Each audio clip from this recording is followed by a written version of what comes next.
Quick little video here for you because I posted recently on Instagram about crow pose and there were a lot of questions, particularly around the variation that I did in the post where my knees were sitting right at the back of my elbows, so like this, as opposed to how some people do crow with the knees on the outsides of the elbows, like this, or up towards the armpits with the knees kind of in the middle of the upper arms like this.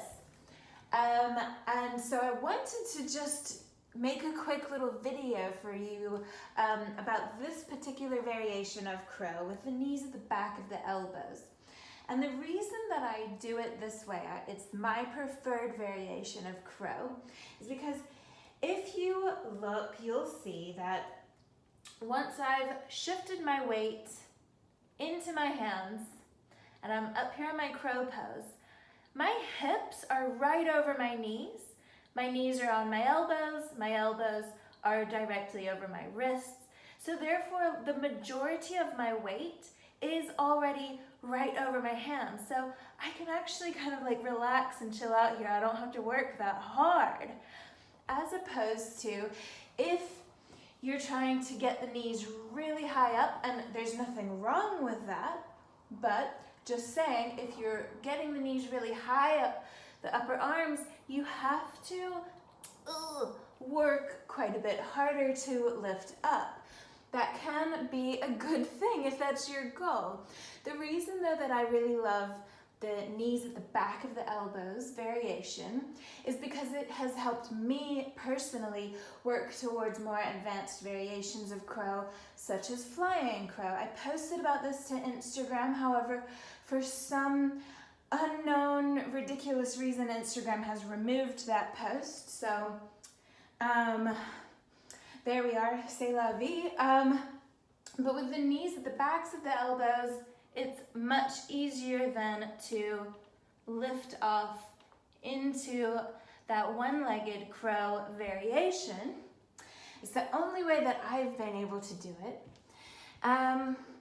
Yeah, so that's just a little bit of explanation around that. So if you're busy, you need to go, that's enough for you, then that's cool. However, if you want a little bit more, stay with me. I'll go a little bit more in depth on that crow pose and just a few more little cues. So the post on Instagram that I made, I talked about cat pose being a foundation for crow. And that's because a lot of people move into crow pose more of like in a cow shape. They're letting their chest sink.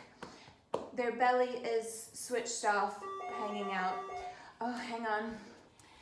So if you think about that cat shape, whenever you go into your cat, you're protracting the shoulders, so you're spreading your shoulder blades wide across the back, and this really starts to switch on all of the muscles in the shoulders that you need for bearing a lot of your weight in your upper body. You also are lifting your belly up towards your spine, so hopefully engaging your abdominal muscles. You can also think about squeezing your glutes and start drawing the thighs together, so switching on all the muscles of the inner thighs and the glutes.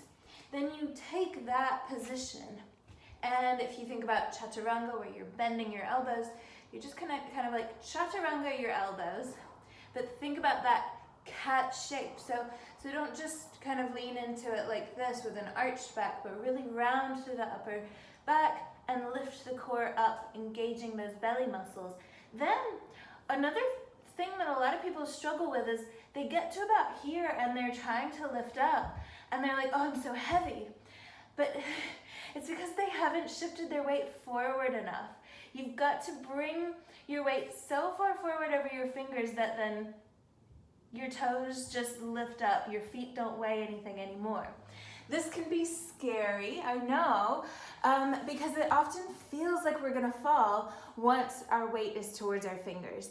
But that is where that gripping that we often talk about in yoga will help you. You've got to start to really grip the mat, grip the floor with your fingers, so they are active. If you're still afraid of face planting, first of all, don't worry, you're not gonna hurt yourself too badly by face planting, but a block can help with that. This is probably nothing new to you. I'm sure you've seen this before, where you just have a little block underneath you. You could even rest your forehead on that block and then pick it up once you're in your crow pose, or just have it there to make it feel a little bit more comfortable for you mentally. Remember also that it's a work in progress, okay? It doesn't necessarily happen straight away. We get to adulthood and we forget what it feels like to be bad at something and to have to work at something for a little while. But remember, in my books at least, this right here is crow pose. To me, I say if that's where you are, then that's beautiful, and that is your own personal variation of crow pose. And then maybe this is where you are next. If that's like, and you're like shaking in the arms, and that's enough for you, that you're feeling that you're kind of pushing into that new territory where you're growing and you're strengthening, then that's perfect. Just look for that balance between ease and effort, that balance between where you're kind of in the familiar and you've been there before, and where you're moving into somewhere that's like kind of sending that signal to your body that, hey, something new is happening, because that means that you're growing and you're strengthening. And then before long, that place is going to be in your comfort zone, and then you take the next step. And that's how any of these things work. So really understanding that point where you're leaving behind the familiar, the comfortable, and just moving one little step towards something new and slightly challenging.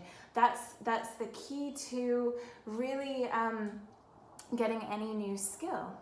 Okay, I hope this has been helpful, and thank you so much for being here with me.